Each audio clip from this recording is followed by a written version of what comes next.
Each month on Smart Medicine, we give you the chance to ask the expert. This month's topic is outdoor safety.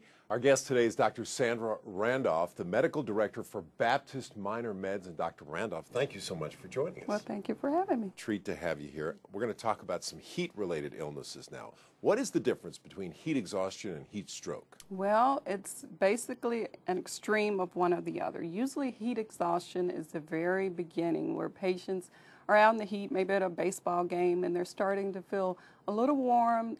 They start to feel kind of dizzy, maybe headaches, irritable. At that point, you are experiencing heat exhaustion.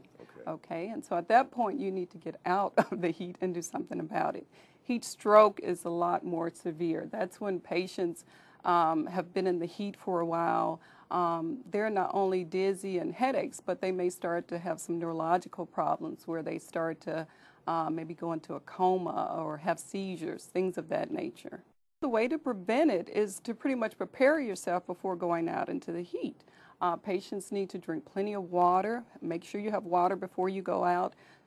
If you're an adult, of course, avoid alcohol. And also be aware that medications may make you more susceptible. Medications like antihistamines that we normally don't think about, like Claritin, Zyrtec. Wear light, loose clothes to make sure that you're kind of reflecting the sun off. And also take breaks out of the heat. Okay, let's talk about another summer health issue that involves bugs, insects. We have a lot of them around the Mid-South. What should you do after a bug bite? Well, after a bug bite, depends on what kind of bug bite. If it's a tick bite and you see the tick, then don't do what a lot of people do. They try and slap it or, some people put a match to it, things of those nature. What you should do is if you have tweezers, try and get the bug or the tick right off at the base where it's closest to your skin. Otherwise, you're going to make things a lot worse. Let's talk right now about poison ivy. What should you do at home to treat poison ivy?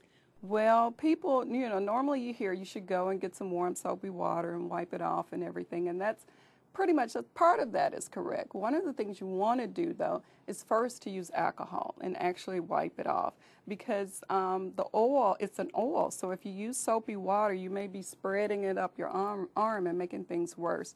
After you use the alcohol, then you can use some plain water, and then after that, use the warm soapy water. That's one way to prevent it. Of course, going back to wearing the light, loose clothing so that you prevent touching it. Make sure it's not on your clothes because that's how you continue to spread it, on your clothes, shoes, things of that nature.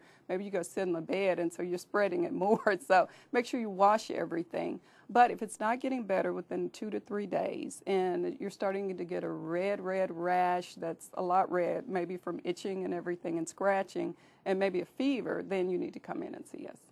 All right, Dr. Sandra Randolph, Baptist Minor Meds, thanks for being with us today.